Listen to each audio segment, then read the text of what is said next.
मैं हूँ विनू और ये है द पैसा पाठशाला। आज की वीडियो में हम समझेंगे कैसे इन्फ्लेशन काम करता है, कैसे इन्फ्लेशन आपके बैंक बैलेंस धीरे धीरे धीरे कम कर रहा है।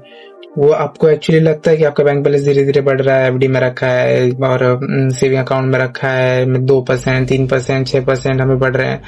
तो आज की वीडियो में मैं वही चीजें आपको अच्छी तरह से बताने वाला हूँ, कैसे वो सारी चीजें काम कर रही हैं और कैसे आपका पैसा डिक्रीज हो रहा है।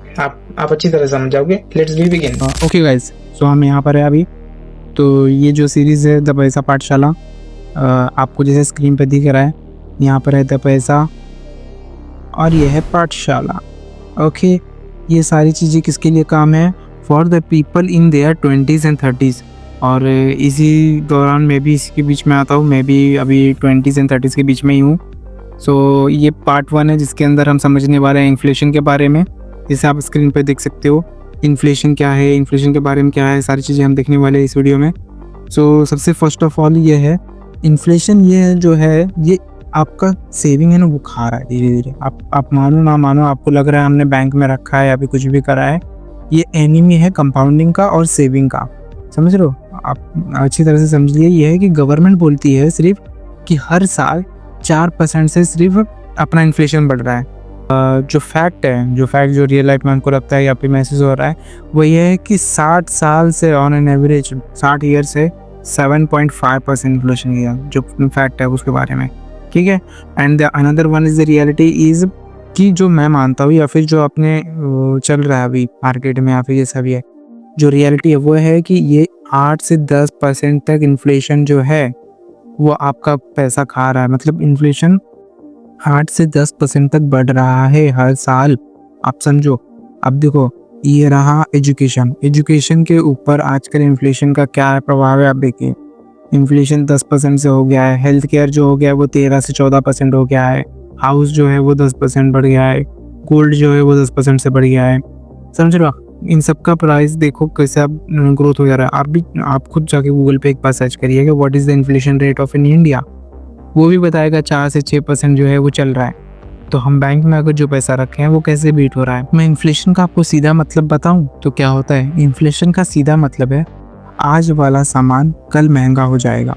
गवर्नमेंट नॉर्मली फिगर बोलती है, लेकिन आम आदमी के लिए रियल इन्फ्लेशन 8 से 10% हो सकता है। स्पेशल कैटेगराइज जैसे एजुकेशन, हेल्थ केयर में तो 10 से 13%, 14% तक जाता है। यही रीज़न है कि आप जो पैसा आज देख रहे हो उसकी वैल्यू फ्यूचर में काफ़ी कम हो सकती है, समझे आप? तो चलिए हम एक एग्जांपल से सीखते हैं।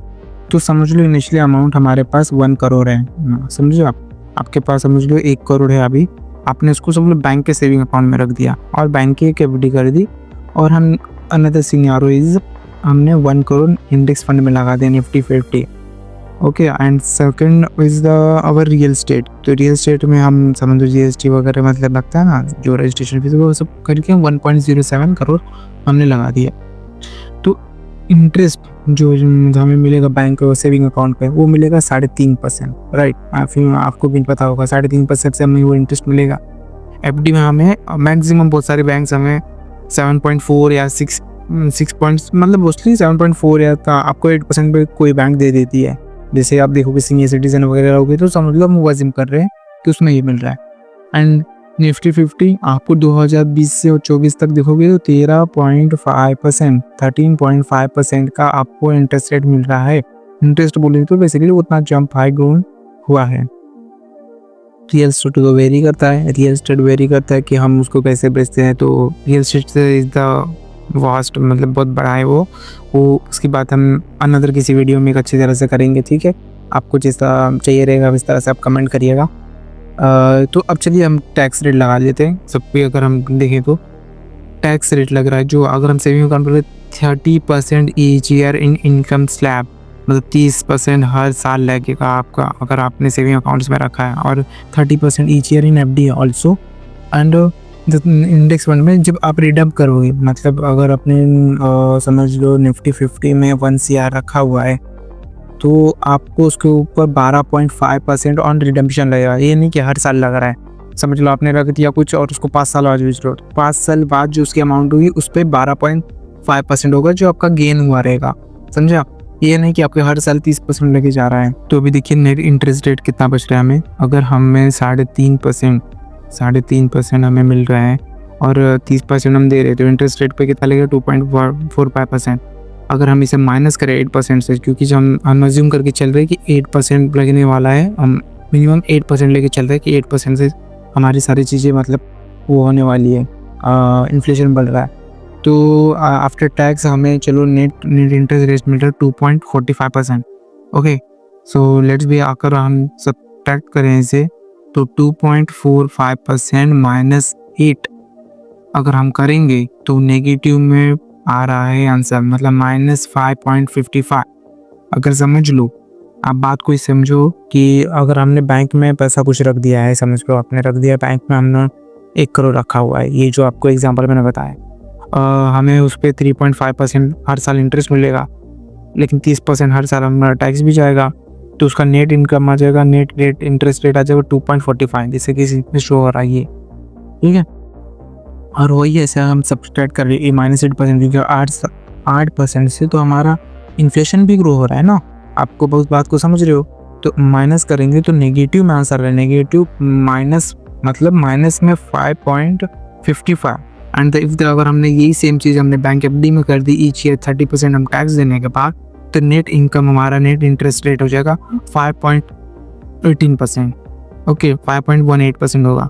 तो उसको सब्ट्रैक्ट करेंगे अगर हम 8% से, तो माइनस में 3%, मतलब एफडी में रख के भी आपका पैसा ग्रो नहीं हो रहा, आपका एफडी में पैसा रख के भी -3% आ रहा है। अगर हमने निफ्टी 50 इंडेक्स फंड में अगर हमने 1 करोड़ रख दिया, 13% मिनिमम रिटर्न हमें मिल रहा है, मतलब हमने बहुत सेवर करा लार्ज कैप में सारी चीज़ें गई, निफ्टी 50 मतलब सारे लार्ज कैप के बड़े कंपनीज आते हैं, तो 12.5% हमें रिडम्पशन पर लगने पड़ा है, 12.5% on the redemption. So if after deducting अगर 8% से हम माइनस करते हैं इन्फ्लेशन को, तो 5.5% से हमारा कैपिटल गेन होगा। 5.5%, आप समझ रहे हो, 5.5% से हमें गेन होगा, हमें लॉस नहीं होगा एक्चुअली। इसलिए हम सब लोग प्रीफर करते हैं कि निफ्टी 50 में पैसा रखिए अपना, निफ्टी 50 में कुछ स्टॉक्स लीजिए, म्यूचुअल फंड्स लीजिए, इंडेक्स फंड लीजिए, या फिर आपको चाहिए तो ETF भी ले सकते हैं, उसके बारे में हम और डिटेल में डिस्कशन करेंगे। रियल एस्टेट तो अंधाधुन है भैया, आप जैसा करोगे वैसा बेचोगे, उस हिसाब से आपको गेन मिलेगा। जियो सीरीज नॉट फॉर द कि हमने लिया है 1 साल में बेच देंगे, 2 साल में बेच देंगे, it is for the long term, long horizon. आपने अगर 1 करोड़ इन्वेस्ट किया है, तो if you want to be sell the house after 5 years of the 10 years, so you can sell it जैसा वहाँ की डिमांड हो। आप you can be sell about 10 crore, 8 crore, 5 crore, what is the market rate they are offering, okay. But वहाँ पर बस एक चीज़ ये हो जाता है कि रियल एस्टेट में कि हमें लिक्विडिटी प्रोवाइड नहीं होती, कि हम आज चाहे तो आज नहीं बेच सकते, लेकिन निफ्टी 50 के म्यूचुअल फंड्स में या फिर इंडेक्स फंड्स में उसके अंदर हमें लिक्विडिटी प्रोवाइड हो जाती है। This is the major reason why it is difficult for the people to stop earning, समझे। तो इसका सबसे अच्छा सोल्यूशन क्या है, मतलब विनू भैया आए हैं तो कुछ तो बताएंगे ना, तो विनू भैया सोल्यूशन भी बताएंगे। तो सॉल्यूशन इज दैट अर्न, आप भी कुछ भी करिए, यू विल बी अर्न। आपका एम होना चाहिए कि हम wisely invest in wisely for the long period, example 10 year plus. पैसा इन्फ्लेशन के साथ नेगेटिव ना है, पॉजिटिव में जाए। आपका पैसा एक्चुअली 100 रुपये का 100 रुपया तो रहे, 100 रुपये का 106 तो वो 94 या 96 तो ना हो। तो रिमेंबर क्या करना है, what is a compounding create inflation Yeats, समझा। कंपाउंडिंग जो क्रिएट करता है और इन्फ्लेशन है जो खा लेता है। ये लाइन बहुत इंपॉर्टेंट है, आपको ये लाइन ध्यान में रखना चाहिए एकदम से। सो ईयर भी हम यहाँ पर समझने वाले हैं रूल ऑफ 72। रूल 72 बहुत इंपॉर्टेंट रूल है, आप इसे अपने दिमाग में एकदम अच्छे से बैठा लेंगे, सबसे बेस्ट होगा। रियल लाइफ कंपाउंडिंग कैसा होता है, मतलब अगर आपके पास rupees x can be 10 crore, 1 lakh, 2 lakh, 10 lakh, whatever. 72 को हम डिवाइड करेंगे 7% से, तो कितने साल में डबल हो रहा है। So it will be double in 10 years, कितने साल में डबल हो जाएगा। बेसिकली रूल 72 ये बोलता है double in how many years, मतलब आपका पैसा कितने सालों में डबल होगा। सो ठीक है, अगर 10% आपको इंटरेस्ट मिल रहा है तो 72 को डिवाइड करिए 10 से, so it will be 7.2 years, जैसे कि आपको दिख रहा है स्क्रीन पर। ठीक है, अगर 15% मिल रहा है और 15% कमाना भी मतलब एक टाइम पे बोले आप थोड़ा सा ब्रेन यूज़ करोगे स्टॉक में, या फिर म्यूचुअल फंड्स भी कुछ दे देती है 15% तक, तो स्टॉक्स में आपने पिकअप कर लिया तो उसके अंदर भी अगर आपको 15% तक इंटरेस्ट रेट मिल जाएगा। अभी 72 को हम 15% से डिवाइड करेंगे तो 5 ईयर्स में आपका पैसा डबल हो जाएगा, समझे आप। तो this is how the real life compounding is work. जो आपने देखा अभी स्क्रीन पर, ये है जिससे अपना रियल लाइफ कंपाउंडिंग जो है वो कैसे वर्क कर रहा है। ओके ये भी यार, तो अभी तक शायद आप थोड़ा बहुत बोर हो गए क्योंकि क्या थ्योरी समझा रहा है, कब से इस पे स्क्रीन पे दिखा रहा है। ठीक है, विनू भाई ऐसा कर रहा है कि मतलब बोर हो जा रहे हैं हम, तो अब हम चैट जीपीटी के साथ खेलेंगे फिर थोड़ा। ठीक है, मतलब चैट जीपीटी को अलग सा प्रॉम्प्ट देंगे, थोड़ा सा चटाकेदार प्रॉम्प्ट देंगे, थोड़ा सा अच्छी तरह से, मतलब उसको उससे सीखेंगे अब इन्फ्लेशन कैसा है। मतलब उसको अभी हम प्रॉम्प्ट दे के पूछेंगे कि भाई बता इन्फ्लेशन ऐसा वैसा वगैरह, हम चलो मतलब विंडो स्क्रीन पे मैं आपको दिखाता हूँ कैसे करने का। ठीक है, चलिए तो let's be go. Okay so अब हम आ गए यहाँ पर। अब आपको जैसे डिस्प्ले पे दिख रहा होगा, मतलब अभी आपको चैट जीपीटी का स्क्रीन दिख रहा होगा। अब मैं यहाँ से उसको कुछ क्वेश्चंस पूछूंगा, बेसिकली उसको एक प्रॉम्प्ट दिया है अच्छा सा, आप जैसे स्क्रीन पे देख सकते हो। तो ऐसा मसालेदार प्रॉम्प्ट देना भी मैं आपको थोड़ा बहुत मतलब बता दे रहा हूँ इस वीडियो में कैसे देने का, उसको क्या कैसे थोड़ा चढ़ाना है, मतलब चने के झाड़ पे चढ़ाना होता है ना, तो वैसे स्क्रीन पे क्या लिखा है, तू एक मस्त इकोनॉमिस्ट है। ठीक है, तू एक मस्त इकोनॉमिस्ट है जिसे फाइनेंस के सारे राज पता है, तुझे सब कुछ पता है, तुझे फाइनेंस के सारे राज पता है, लेकिन तू बोरिंग लेक्चर नहीं देता। विनू भैया के जैसे तू बोरिंग लेक्चर नहीं देता। विनू भैया सिर्फ बोरिंग लेक्चर देते हैं। ठीक है, तू ऐसे समझाता है जैसे दोस्त लोग चाय पीने बैठे हो, तो मतलब से बोलेंगे भाई तू हमारा एकदम तो दोस्त ही है। तू ऐसे समझाता है कि जैसे तू चाय पीने बैठे हो हम लोग। ठीक है, तो इस तरह से मैंने लिख दिया है। अब मुझे इन्फ्लेशन समझा सिंपल वर्ड में, भाई सिंपल वर्ड में समझा। विनू भैया तो कॉम्प्लिकेट करके बता चुके हैं, अब तू सिंपल करके बता। ठीक है, तो थोड़ा हंसी मजाक के साथ बताना, क्योंकि अपना इस वीडियो में थोड़ा हंसी मजाक होना जरूरी है। लाइफ में भी थोड़ा मतलब होना चाहिए हंसी मजाक, नहीं तो सब स्ट्रेस भैया ये पढ़ना है वो पढ़ना है ये करना है वो करना है, जिंदगी में बहुत कुछ करना रहता है, तो थोड़ा इंजॉय भी करो। ठीक है, रियल एग्जांपल भी दे, जैसे पेट्रोल कैसे बढ़ रहा है, उसके बाद डेली शॉपिंग वगैरह जो हो रहा है, घर के खर्चे वगैरह, ये सारी चीजें थोड़ा बता। ठीक है, मुझे ऐसे फील होना चाहिए कि इकोनॉमिस्ट भी फन सब्जेक्ट है। और मैं एक और प्रॉम्प्ट ऐड करता हूँ आपके सामने।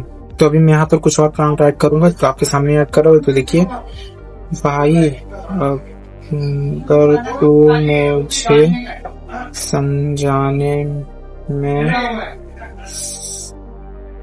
सफल हो गया ना, तो मैं तुझे लास्ट में, एक मिनट, ये है लॉलीपॉप दूंगा, इसको एज ए रिवॉर्ड भी देंगे हमने, ये एज अ रिवॉर्ड होगा तेरे लिए अगर मैं खुश हुआ तेरा आंसर जान के। ठीक है, तो यहाँ पर उसने आंसर दिया है। सबसे पहले हाँ भाई डील पक्की, लॉलीपॉप चाहिए इसको, मतलब लॉलीपॉप का है, क्या बोल रहा है, पेंडिंग रख ले, मतलब पहले वो समझाएगा भाई देख ले तू, मैं प्रोफेशनल हूँ भाई, लॉलीपॉप देगा ओके डील पक्की है, लेकिन पहले समझाएगा। चल सोच के एक सीन, मतलब चल एक सीन सोचता हूँ। पहले जो सामान, मतलब क्या लिखा है इसने, पहले तू पहले अपने माँ के साथ, मतलब मम्मी के साथ बाजार जाता था, पहले 1000 रुपए में मतलब राशन पूरा भरा लेता था, अपना राशन तो भरा लेता था। अब वही सामान दुकानदार 1300 लेगा, बोलता है कि भैया मैं 1000 रुपए में नहीं होगा, अब 1300 रुपए लूंगा। ये दाल चावल में सोना मिक्स करके दे रहा है क्या, मतलब 1000 रुपए में 1300 कर दिया। तो यही चीज है, इसी को बोलते हैं इन्फ्लेशन, बस वही सिंपल चीज है इन्फ्लेशन, जब चीजों के दाम बढ़ जाते हैं और पैसे की वैल्यू घट जाती है। यही तो विनू भैया समझा रहे थे अभी से, लेकिन बोरिंग पढ़ा रहे थे, पीडीएफ पे सब ऐसा करके मतलब मार्क करके दिखा के बता रहे थे। तो ये अभी चैट जीपीटी में आपको इंटरेस्टिंग लगा ना, तो अभी हम इस पे और आगे देखते हैं। तो वो सिंपल सा फॉर्मूला भी इसने बताया है। तो इन्फ्लेशन इज इक्वल टू जब सामान महंगा प्लस पैसा कमजोर। यहाँ पर कैसा है, अगर इन्फ्लेशन कैसा बोलेगा, दोनों चीज एक चीज, मतलब यहाँ पर अगर चीनी है जो अभी 40 रुपए किलो मिल रहा है, लेकिन कुछ टाइम के बाद चीनी का प्राइस 60 रुपए हो जाएगा और ये 40 का 40 ही रह जाएगा। तो ऑटोमेटिकली देख रहे हो आप, ये चीज अभी यहाँ पर नहीं मिल रही है, अभी यहाँ से ये सारी चीजें नहीं मिल पा रही है उनको। तो वही सिंपल सी चीज है कि सामान की वैल्यू घट जाती है, मतलब सामान की वैल्यू बढ़ जाती है, लेकिन पैसा की वैल्यू कमजोर हो जाती है। पैसा वही उतना ही रहता है, 40 रुपए का 40 या 100 का 100 ही रहेगा, लेकिन उसकी वैल्यू कम हो जाएगी। समझे आप? अभी यहाँ पर हम आगे आ जाएंगे। मान लो तू पहले 10 में एक समोसा खाता था, मतलब उसने अभी बताया एक समोसा 10 रुपए में खाता था, अब समोसा 15 रुपए हो गया है। भैया मेरे यहाँ तो समोसा 17 रुपया हो गया। ये 15 रुपए बता रहा है, लेकिन मैं जहाँ खाता हूँ वहाँ 17 रुपए का देता है वो समोसा। मस्त लगता है, क्रिस्पी क्रिस्पी, स्पाइसी स्पाइसी। पैसा आप उठाना पावरफुल नहीं रहा, मतलब पैसा अब उतना पावरफुल नहीं रहा। जो चीजें मुझे 10 रुपए की मिल रही थी, अब वो चीजें मुझे 15 या 17 रुपए की मिल रही है। तेरह 10 रुपए की इज्जत कम हो गई है। सीधा सीधा बोलता है इज्जत, मतलब तेरे 10 रुपए की इज्जत ही कम हो गई, तेरी इज्जत ही नहीं है उसमें। अभी रियल लाइफ एग्जांपल, आप 2020 में पेट्रोल की कीमत कितनी थी? आपके यहाँ कितने रुपए थी? मुझे कमेंट करके बताइएगा। अब यहाँ पे 2020 में पेट्रोल की कीमत इसने बताया है 75 रुपए था और अब 110 रुपए लीटर है। ये बात से तो भाई सब परेशान है कि मतलब पहले 75 रुपए की कोई चीज थी, अब वो 110 रुपए हो गई है। अब यहाँ पर मतलब तेरी बाइक वही मतलब पेट्रोल पंप पे जाएगी, अब वहां पे तेरा वॉलेट कम हो जाएगा और उसका वॉलेट बढ़ जाएगा। मतलब तू अभी जो 75 रुपए देना चाहिए था, अब तुझे 110 रुपए देना पड़ेगा, और वो उसको जो 75 रुपए लेना चाहिए था वो अब 110 रुपए लेगा। मतलब पैसे की वैल्यू कम हो गई और वही चीज तुझे अभी 75 की जगह 110 रुपए में मिल रही है। ठीक है, अब रियल लाइफ एग्जांपल, अब किचन इन्फ्लेशन बता रहा है। अब मम्मी बोलती है बेटा जा सब्जी लेके आ, और यहाँ पर क्या लिखा है, तू जाता है मार्केट में 20 रुपए का किलो, मतलब जो मिलता था आलू अभी वो 40 रुपए मिल रहा है। तो आलू टमाटर का सारा चीज बता रहा है। थोड़ा फाइनेंस की सोच, मतलब टच, थोड़ा फाइनेंस का टच दे रहा है कि क्या किस वजह से होता है। तो डिमांड ज्यादा, सप्लाई कम, ये सब 12th किया होगा अगर कॉमर्स से, तो आप इस चीज से थोड़ा रिलेट कर रहे होगे, डिमांड सप्लाई कम ये क्या होता है। ठीक है, तो इस चीज से आप थोड़ा अच्छे से समझ रहे होगे। प्रोडक्शन कॉस्ट बढ़ना, मतलब पेट्रोल, बिजली, ट्रांसपोर्टेशन, ये सब अगर कोई भी चीज बनाने में अगर उसका प्रोडक्शन का कॉस्ट बढ़ जा रहा है, कुछ भी चीज रॉ मटेरियल का कॉस्ट बढ़ जा रहा है, तो ऑफ कोर्स उसका प्राइसिंग में इफेक्ट होगा। उसके प्राइसिंग में उसका प्राइसिंग भी आगे बढ़ेगा, उसका प्राइसिंग भी ऊपर बढ़ेगा। मतलब समझ रहे हो आप? अगर कोई भी चीज बनाने में, अगर मुझे समझ लो कपड़ा बना रहा हूँ, तो कपड़े का जो धागा, थ्रेड वगैरह आता है वो मुझे पहले 10 रुपए में मिलता था फॉर एग्जांपल, अगर वो मुझे अभी 15 रुपए मिलेगा, तो मैं अपना जो 50 रुपए का चीज मतलब कपड़ा बन के बेच रहा था, अब वो मैं 60 रुपए करूंगा, क्योंकि मुझे प्रोडक्शन में कॉस्ट बढ़ रहा है इसकी वजह से। ठीक है, अभी गवर्नमेंट ज्यादा पैसा छाप देता है, कभी गवर्नमेंट पैसा ज्यादा छाप देता है, सबके पास पैसा हो जाता है, तो सबको लगता है गवर्नमेंट पैसा छाप के सबको अमीर क्यों नहीं बनाता। तो ये रीजन होता है कि इन्फ्लेशन बढ़ जाएगा। समझे? मार्केट में पैसा ज्यादा हो जाएगा तो लोगों के पास स्पेंडिंग पावर ज्यादा हो जाएगी और प्राइस ऊपर जाएगा। समझे? लोगों को गवर्नमेंट ने पैसा छाप के दे दिया। ठीक है, तो अगर आप भी जाओगे तो शॉप पे जाके क्या बोलोगे, भैया ये पार्ले जी बिस्किट कितने का है? ठीक है, पार्ले जी बिस्किट का हम एग्जांपल ले लेते हैं। तो पार्ले जी बिस्किट दुकानदार पहले बोलता था 5 रुपए का है, 5 रुपए का सब ले लेंगे। तो अभी वही जब उसका सप्लाई कम हो जाएगा, सब लोग ले रहे हैं, खत्म हो जा रहा है। अभी दुकानदार को क्या है, उसकी प्राइस बढ़ा देता है, वो 5 रुपए से 10 रुपए कर देगा। तो इसी तरह से सारी चीजें भी हो जाती है, बाकी सारी चीजें भी उसी तरह से हो जाती है। ठीक है, एक ये रहा यहाँ तक का इसका चैट जीपीटी का सारा चीज।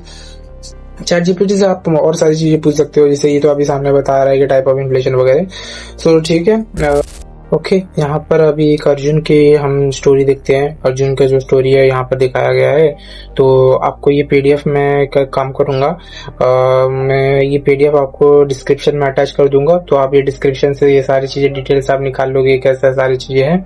तो डिस्क्रिप्शन से ये ले लेना पीडीएफ, और ये एक बार आप पढ़ लेना। एक एग्जांपल मैं आपको दे रहा हूँ, how the inflation silently destroy Arjun's 10 lakh saving. तो ये मैं पीडीएफ आपको डिस्क्रिप्शन पे दे दूंगा। Okay guys, so here we for the end. तो हम यहाँ पर अभी आ गए हैं। तो thank you for watching the video, और अगर आपको अच्छा लगा हो तो लाइक करिएगा, शेयर करिएगा और सब्सक्राइब जरूर करिएगा। ठीक है, इस वीडियो को यहीं पर एंड करते हैं। आपका सबका सपोर्ट रखिएगा। चलो, जय हिंद, जय भारत।